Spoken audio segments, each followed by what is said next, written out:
Voilà, donc ça c'est une des marionnettes qu'on utilise. En fait, il apparaît juste au moment où il va se lever. Là, juste après, il apparaît comme ça et il va pratiquement jouer tout le temps, en fait. Il chante. Voilà. Et puis il interagit donc avec les éléments qui l'entourent. Et à un moment donné aussi, on va parler, c'est pareil, je vais vous montrer comment la boîte s'utilise. Donc ça va remonter. Ça, c'est la colère. C'est la colère, c'est ça. C'est bien, mon petit. Donc ça remonte, c'est pour les deux, donc ça va un peu plus vite. Et donc, la boîte s'allume aussi comme ça. Waouh. Voilà. Donc elle est soit bleue quand il est dans la mer, soit rouge quand il est en colère. La colère arrive par là.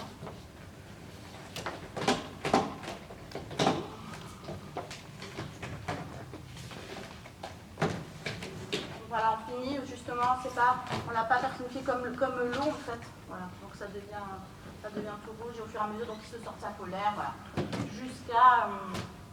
jusqu'à la fin où il voit des choses qui n'existent pas et il se dit qu'en fait il s'est bien amusé, qu'il a passé son temps à créer parce qu'il s'est ennuyé. Donc il a pris le temps d'écouter, il a pris le temps de rêver et d'imaginer. Donc on finit sur un feu d'artifice, voilà, et sur un oiseau de feu en fait qui le transporte, enfin c'est son imaginaire, hein, mais sur un oiseau de feu qui le transporte. C'est fade, tu fais le fade. Ouais. Donc on a un oiseau de feu qui en fait amène le jour. Donc ça, attends, je te laisse le mettre. Bon, en fait, on va pousser le...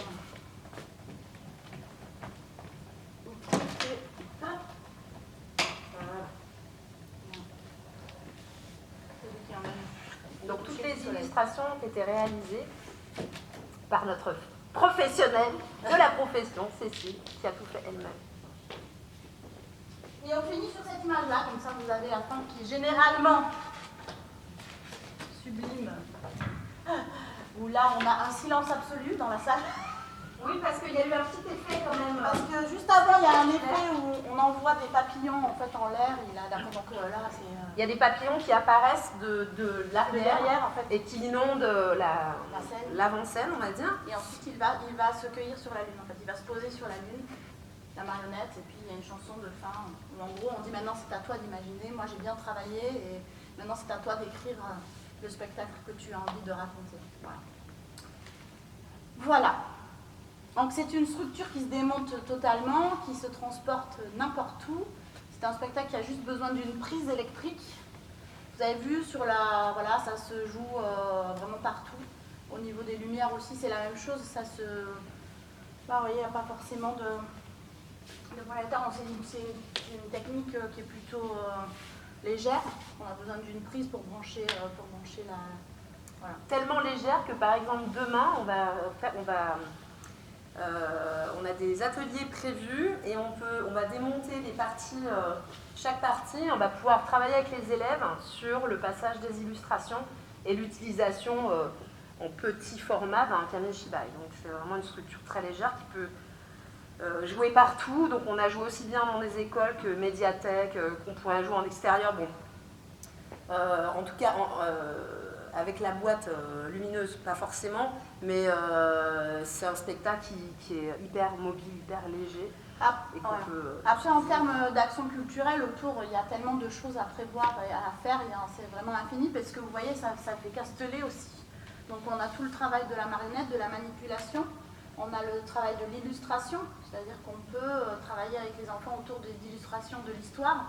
Ça, c'est vraiment un superbe travail qu'on a mené avec Cécile aussi lors d'un Cléa, où justement, avec des plus petites formes que celle-ci, hein, sur des petits butails, des petits kamishibai, sur des histoires kamishibai, où on leur a fait inventer la fin d'une histoire et ils ont composé en fait la dernière image. Donc on avait déjà toutes les images de fait et par petits groupes ils ont composé leur dernière illustration, ils ont composé leurs marionnettes et après moi je les ai aidés à mettre en scène, à s'organiser entre eux, avec tout l'univers sonore aussi. Donc on peut organiser plein de choses autour de quel bruit ça fait, par exemple quelle chanson vous connaissez, enfin voilà, ça peut vraiment être un travail pédagogique vraiment complet.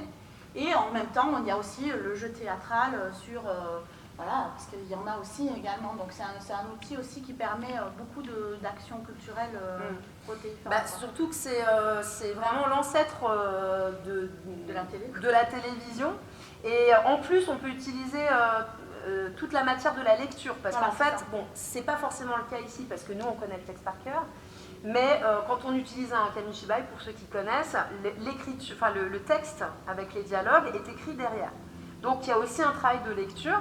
On peut aussi travailler avec des non-lecteurs, on l'a déjà fait. C'est-à-dire que si eux-mêmes inventent ou créent leurs illustrations, ils ont déjà le scénario dans la tête. Donc en fait, c'est infini, le niveau de lecture, le niveau de compréhension et puis même de narration. En fait, ce qui est intéressant, c'est de travailler sur de la lecture d'images. C'est-à-dire qu'on va, avant de passer par de la lecture pure et simple de phrases ou de mots, on va d'abord lire ce qu'il y a sur l'image. Et donc, on va... Ce que ça évoque au niveau de l'imaginaire, de l'émotion, du personnage, du caractère du personnage. Et du coup, ça permet vraiment de rentrer dans la lecture, pour le coup. Et puis après, alors là, après c'est infini, parce qu'il y a des extensions musicales, des extensions spectaculaires, enfin on peut... C'est vraiment infini, c'est un outil extraordinaire pour... Même chez les tout petits aussi, c'est-à-dire que chacun peut trouver sa place.